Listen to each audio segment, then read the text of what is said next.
자, 오늘은 사도행전 2장 14절부터 21절까지 여기까지 보도록 하겠습니다. 오늘 말씀의 제목은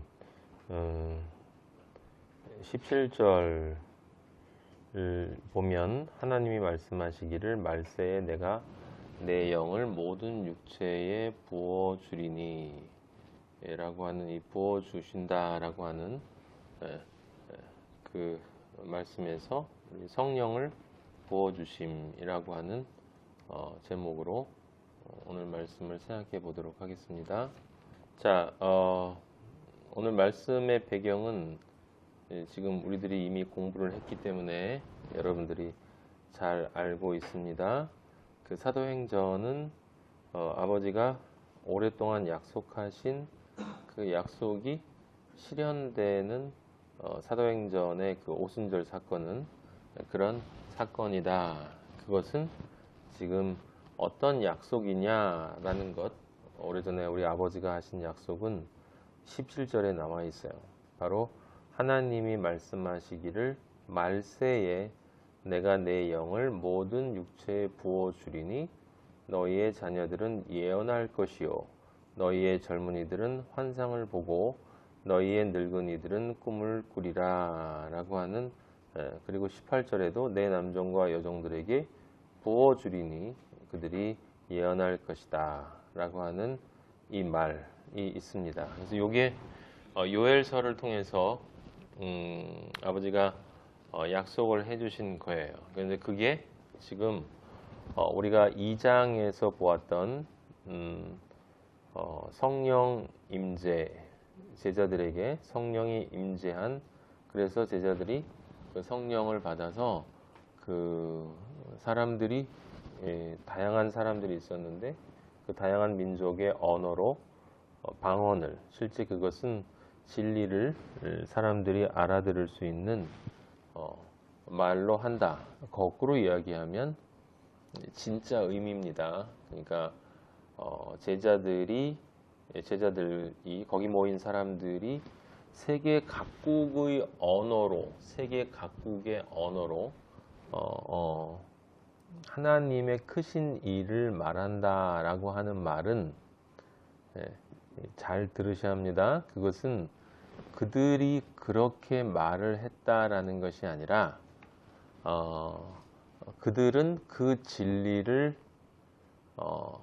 그들이 알아들을 수 있도록, 전 세계인들이 알아들을 수 있도록 전하게 될 것이다. 이제 전하게 되었다. 그런 때가 되었다라고 하는 뜻이고, 또 하나는 지금 세계 각국에서 온 사람들이 그것을 그들의 언어로 알아들었죠. 그게 중요한 거예요. 그러니까 온 세계에 있는 사람들이 누구나 예루살렘으로 오면, 복음이 선포되는 자리에 오게 되면, 그러면 그때까지는 누구에게도 불가능했던 진리의 깨달음, 즉 이 세상에 어떤 사람이든지 하나님 나라의 큰 비밀을 알아들을 수 있게 되었다라는 뜻이에요. 누구나 알아들을 수 있게 되었다라고 하는 것이 이 성령 강림을 통한 그 제자들의 방언의 의미이다. 이게 정확한 뜻입니다. 실제로 구체적으로 그 일이 나타나기 위해서 많은 선교사들이 이제 그 언어로 번역을 하고, 그 일이 또 세계 곳곳에 또 성경을 번역을 해서 가져간 일이 있고, 우리나라도 성경을 번역해서 이제 한글로 우리가 읽고 있는데, 그런 의미가 그 안에 이제 육의 의미로 내재가 되어 있는 거예요. 육의 의미로 볼 수 있게 된다라는 뜻이니까 육의 의미로 내재가 되어 있는 것이지만, 실제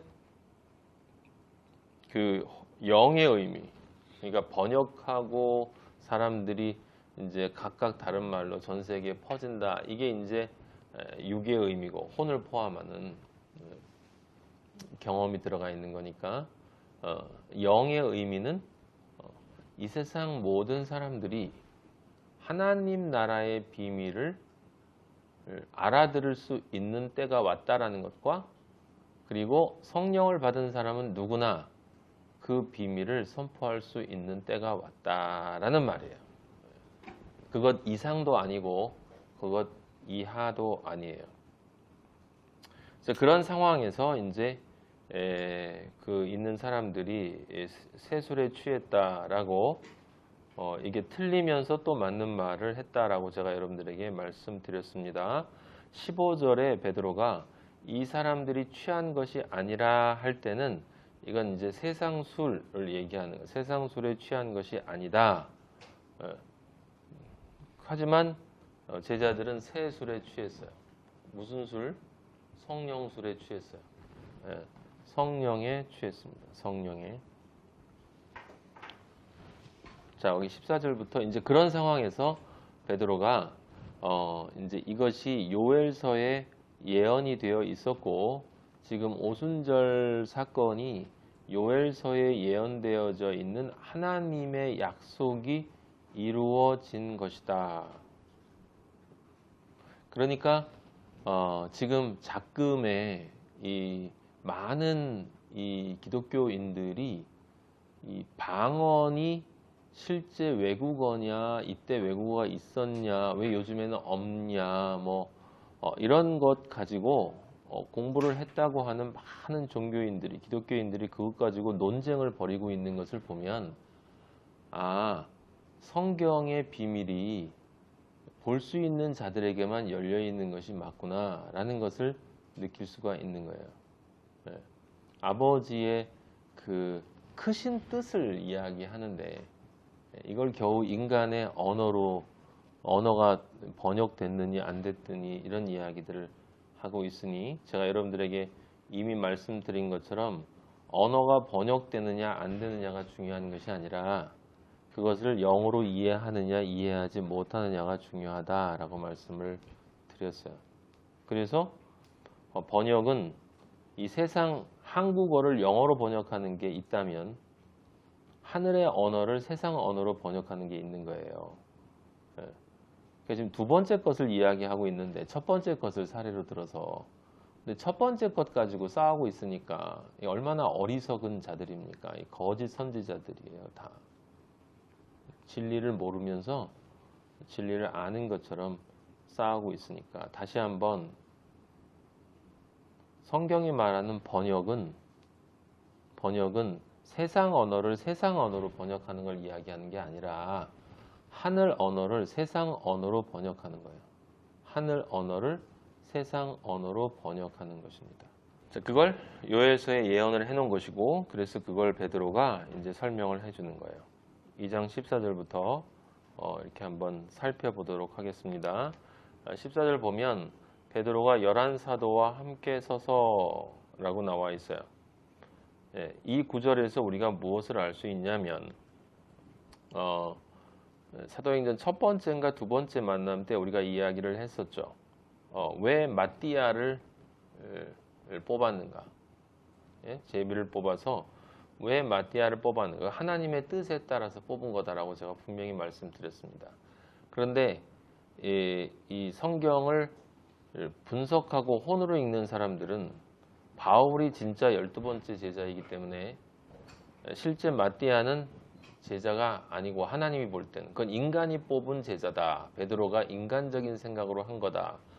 라고 이야기를 했었고 그리고 그 근거로 그 1장에 그 나와 있는 마띠아가 뽑혀서 11사도의 수에 들어갔다. 그래서 12이 안 됐다라는 얘기를 하고 있는데 정확히 그게 아니라는 말이 나와 있죠.